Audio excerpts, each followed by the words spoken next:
Okay. This thing is supposed to, okay, now it's going to follow me. Okay. Perfect. Hi, everyone. I'm Lia Lansky, and I am the Chief Wellbeing Officer for Baptist Memorial Healthcare. And I've been with Baptist for almost 8 years, and I absolutely love it. I am responsible for all of the employees or team members at Baptist and their health. So they take care of our patients, and I take care of them so that they can take care of all the patients with Baptist. And then recently we have gone out to other organizations to share our knowledge about health and wellness to our community. We want to make sure everybody stays that way. So today I get the privilege of talking to you about intermittent fasting. Show of hands, who has tried this before? Wow, okay, that's amazing. So I'm not starting from scratch here, but maybe I'll tell you something maybe that you didn't already know, or maybe this talk will inspire you to, maybe this talk will inspire you to get back on the intermittent fasting train, or as some people like to call it, time-restricted eating. Have you heard of that verbiage as well? Okay. So what we're going to do today is we're going to have a presentation, and I want to leave plenty of time to let you guys ask me some questions. So here we go. Do I have a clicker? Or We don't. Okay. I'm your Click. Yes, right here. Okay. Thanks. So I became interested in intermittent fasting back in the year 2022. One of our executive vice presidents at Baptist came to me and he's like, I've been doing intermittent fasting now for years, and it's so great. Have you ever done it? And I'm like, well, not really. I've heard about it a little bit, but he goes, here's a book by Dr. Jason Fung. Who's heard of him? He is like the intermittent fasting guru. If you have not read his book, the obesity code, the diabetes code, the cancer code, highly, if you get nothing from this talk, highly recommend Dr. Jason Fung. Go on his podcast. He has just free YouTube podcasts, and read his book. They're fascinating. He's a nephrologist out of Canada who saw lots and lots of patients with diabetes, and he was able to reverse their diabetes. So he's like, I got something going here. So if you read anything on intermittent fasting, the chances are he has written it. So him, along with another woman named Megan Ramos, decided to make a company out of their clinic called the Fasting Method to bring it out to the entire world. So check out thefastingmethod.com. I have I'm not with them at all, but what they do is they have a community of people that intermittent fast. They have over 30 classes a week that you can take that it can be anywhere from emotional eating, it can be to diabetes, to menopause and going through and doing intermittent fasting. So what we decided to do is I'm like, maybe we should do a study at Baptist just to see if intermittent fasting really works. And we had been doing the diabetes prevention program for about 2 years, and we saw that the dropout rate was just insane. Everybody was dropping out because it's a year-long program. The CDC is the one that puts it on. It's a great program, but it's hard to stay in that program for the whole entire year. So we're thinking, well, maybe we could take some folks that are pre-diabetic and make sure they can get out of that range and not even, cross over into the diabetic range. So what the study consisted of is we wanted to find somebody that was pre-diabetic, BMI of over 30, they had to work for Baptist, they had to have internet access, and not on weight loss medication. So we started the study in 2023, and I thought, okay, this is going to be easy. No, everybody seemed to be on the weight loss medication. So our study took 3 years to complete because we wanted to make sure that we had nobody, that was on the weight loss medication so that it would skew it. I'm not against weight loss medication. However, for this study, I wanted them to make sure that they were, doing it so we could compare everything. So next slide, please. So participants would come to see us initially 6 weeks, 12 weeks, and 24 weeks. what they would do initially and all the other times thereafter was we'd get their A1C, their glucose, their waist measurement, their blood pressure, and then we would have them attend weekly classes with either myself or another well-being specialist that works with me that were certified through the fastingmethod.com. And we would be able to get them started on the 12 weeks of classes. They would also attend the fasting method classes once a week, and they would do the follow-up visits 6, 12, and 24. Next slide, please. So this is just a graphic to show you that we had 5 cohorts that we had. We had 83 people that finally finished the study. That let us reach to statistically significant number. So we have all, the ages there, females, males, and races were pretty statistically significant. So what were the results? Here are the results. So everything in green means that it was statistically significant. The major ones we were looking for were glucose and A1C, because we wanted to make sure that our population did not become diabetic.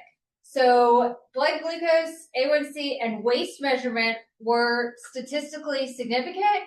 The in-body is a body fat percentage. It's like a scale and you hold on to. If you ever want to come to my office and try it out, you're more than welcome to. It's really amazing. And we were almost statistically significant on the in-body. We missed it by 0.01. And then weight was not statistically significant, but most people did lose weight and a good amount of weight. So you'll see that in a little bit. So that was our study. We're really excited. We're going to try to publish this, hopefully in the next couple months. And next, okay. So I'm going to do just a quick little fasting education for you to show you kind of what our classes are about in the very first class that you're in. So this might be very, very basic to some, but to others it might just be a reminder. So what is fasting? Fasting is anytime you're not eating, very basic. It's the opposite of feeding, where you're taking in the food energy. Fasting is where you digest and use the food stored energy. Next slide. Why do we fast? Well, a lot of people want to fast because of weight loss. That's probably the major one I hear. But also reducing medication, reducing your blood sugars. Does anyone know what autophagy is? Autophagy. Has anyone heard that word? Yeah. Okay, cool. So autophagy happens, it's like the anti-aging. It's a cellular recycling process. Now that doesn't really happen until you're at least fasting for at least 24 hours, maybe sometimes more. It's very different for each person, but that is important for disease prevention and anti-aging. So how does fasting work? When you eat, your insulin goes up, your food is stored for energy. When you don't eat, your insulin goes down. So I love this graph here because on the red peaks, that's when you're eating. We don't want to have up and down, up and down. We want to have a lot more green, a lot more flat. So that's if somebody were going to eat breakfast, lunch, and dinner. Next slide. So these are a few myths. I'll just have you kind of peruse through because I know my time got cut a little bit today, but that's okay. But fasting is not dangerous and healthy if you do it the right way. Has anyone even thought about what the word breakfast means or break fast? Okay, yeah. I mean, you literally are eating at night, and then in the morning you're breaking your fast. So most people in the 1970s ate dinner at 6 p.m., broke their fast the next day. So people back in the older generations, they didn't have so much of a weight problem because they ate dinner, no snacking. They ate like 3 solid meals. And if you notice, like they were fine. If they ate enough at their mealtime, they did not have to snack and reach for those unprocessed foods and all of that. So I thought that was pretty interesting, and that's what Dr. Fung writes about in his book. Like, who even came up with the word breakfast? Like, what? I mean, are you really super hungry in the morning? I don't know. I mean, think about it. It's kind of like a learned habit. Next slide. Fasting lowers metabolic rate. That is not true. The opposite is true on this. So you can read more about that. I'm going to skip this slide. Fasting burns muscle. No, our body stores energy as fat. If we need energy, our body will use it. Your body is smart. It is intelligent. It will use that. So nobody can do it over the long term. Well, you can. You can do it over the long term. A lot of times people use it for religious purposes, purification, cleansing, detox. But the idea is the same. People can do it over the long term. Maybe you don't do a 24-hour fast every day. That would be a little too much. But, if you don't eat snacks for some reason or don't eat breakfast, you can fast over the long term. All right, so how would you even go about getting started? I think the most important thing is that you eliminate snacking. And if you're already doing breakfast, lunch, and dinner, just keep with that. If you want to take the next step, then no eating after dinner and just kind of eating earlier in the day. There's lots of different protocols that you can use, and I'll go over that in a second. But if you're not eating breakfast now, don't add it back in. Just yes. Can one of the benefits be diabetes relief? Yeah, you can reverse your diabetes. Absolutely. And that's what Dr. Fung, that's how he got this whole idea. Absolutely. Okay, so no eating after dinner. So little trick is brush your teeth after dinner and stay away from the kitchen. Next slide. All right, so these are some different protocols that in the study we did, and we recommended 16-8 or 18-6. That's your first step. That's where you skip one meal a day, either breakfast or dinner. I found during the study most people tended to skip breakfast. Because at dinner, it's kind of like more of a social time for you, and maybe you want to eat dinner with your family. So 16-8, fasting 16 hours, eating 8 hours. So your eating window could be between 11 a.m. and 7 or 8 and 4. Now, does the eating window mean that you can eat the whole time during that? Oh, no. You have like about 30 minutes to eat during that. You do not want to, spread it out all over. Like I'm sure it doesn't take you 30 minutes to eat a meal. So eat 30 minutes. If you still feel hungry, then have some avocados, some nuts, something to fill you up, and then wait and eat again until your next meal. After you master the 16-8, you can jump to the 18-6. Fasting 18 hours, eating window is 6 hours. So that was the most popular protocols, one of these. Yes? Does coffee break your fast? Good idea. No, if you have black coffee, you're fine. When you start to add the creamers and the sugars, yes. And there are some fasting training wheels that you can for sure utilize. Don't laugh at this one. Pickle juice is one. Bone broth, broth with just the vegetable stock. You can put salt in your water. You can put lemon in your water. You can use, has anyone ever had bulletproof coffee? Yeah. So you can get that on Amazon. Bulletproof coffee in the morning. You can add that to your tea or your coffee. It will fill you up until lunch. So that is a training wheel that you can definitely do. So in the classes, we talk about different training wheels. Now, is it true fasting when you do a training wheel? No, but it will certainly help you to build that fasting muscle. You're really essentially building a fasting muscle. Slide.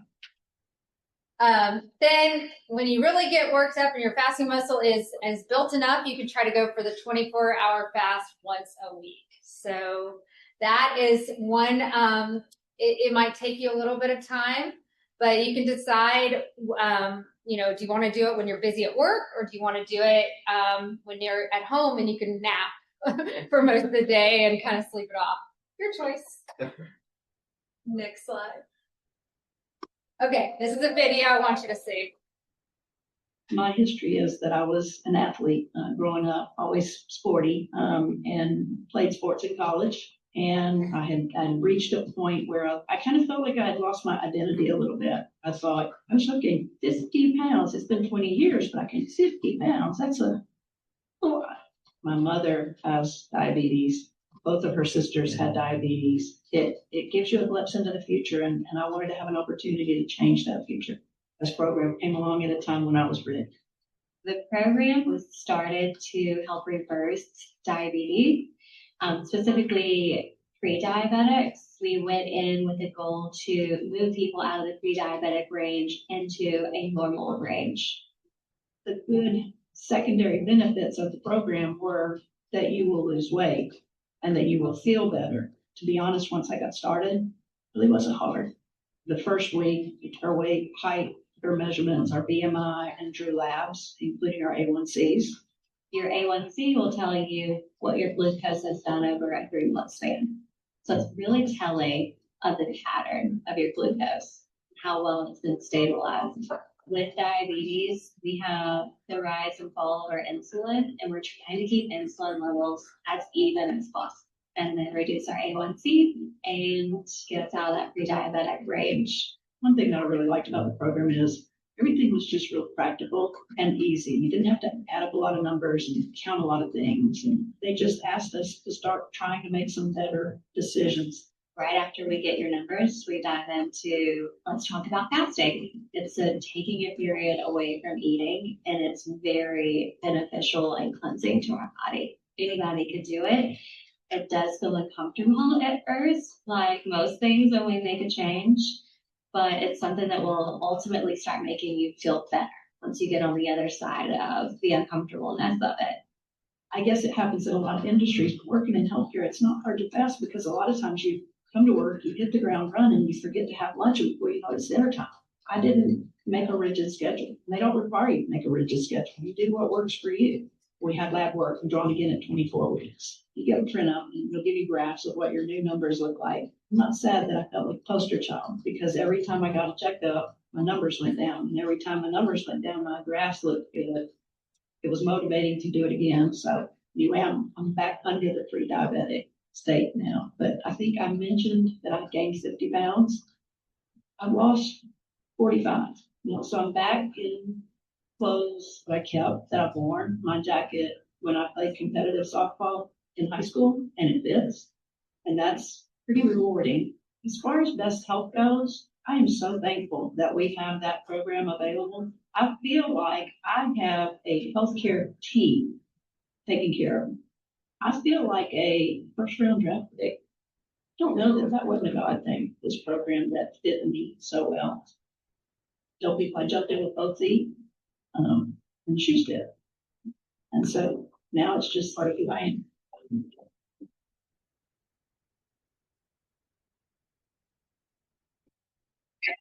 Amy, you want to stand up? This is Amy from the video.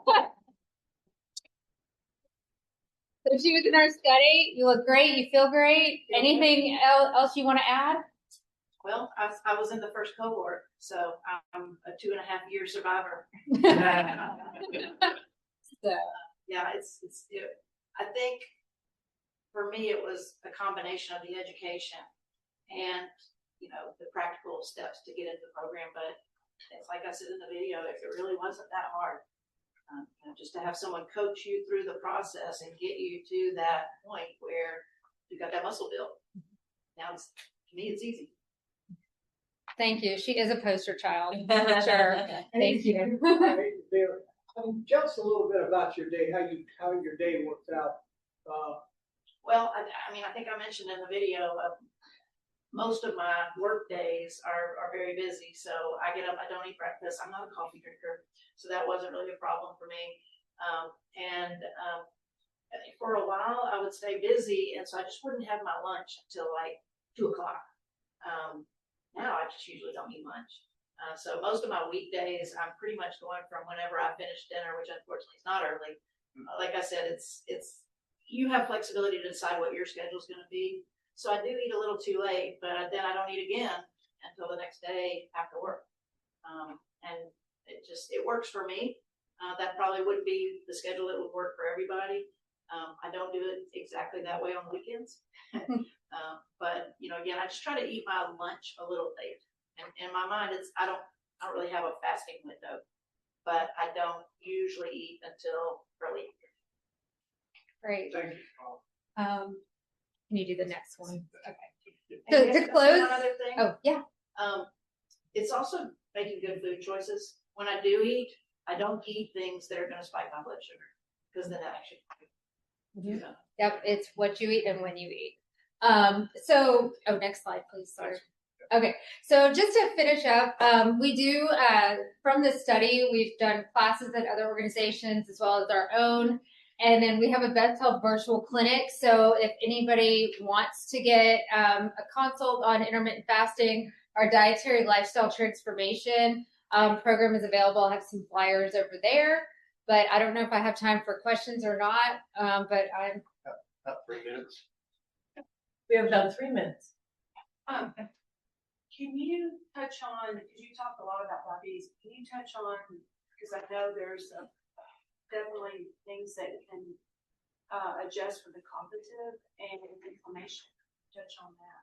Yeah, so we didn't study that, but I've read that there is a lot of things cognitively, especially Alzheimer's. It does run in my family, so I'm aware of that and want to make sure that I'm trying to do that and tell my family members about that. I don't have research right here, but there is definitely some correlation between Alzheimer's and fasting, that it does help reduce that inflammation. Do you have a plan for type 1 diabetics? That is a little trickier. And I say that because you have to be really under the care of your doctor and really look at, the insulin that you're taking and all the other medications. We do not in our clinic see type 1s, except if you're working with a nurse. I would recommend working with a registered dietitian and your doctor in tandem if you have type 1. I've done intermittent fasting up to 3 days, but I had to snack. I couldn't do it straight. Yeah, it's a little trickier for sure. Mm-hmm. Was breakfast the most important meal created by Kellogg? Yep. And I think the orange It was juice, man-made. Orange juice people too. Yeah. Mm-hmm. Is there anyone that should not be intermittent fasting? Yeah, if you have, if you're pregnant, if you are breastfeeding, if you have any eating disorders, if you're anorexic, bulimic, any eating disorders, then definitely not. It's good for everybody. Yeah. So is this program that you're telling us about, you want us to promote, is that for public or is it just strictly for the people you treat or people that work at the hospital? That's a very good question. So this program is definitely available to all Baptist team members. It's available if you have an organization that you would like for us to come in and do a program, or if you as an individual want to just get, some knowledge and more advanced knowledge than I just shared with you, and work with one of our coaches, our health coaches, then you can do that through our virtual clinic through MyChart. Mm-hmm. What's the cost? The cost of doing that is $49 a session.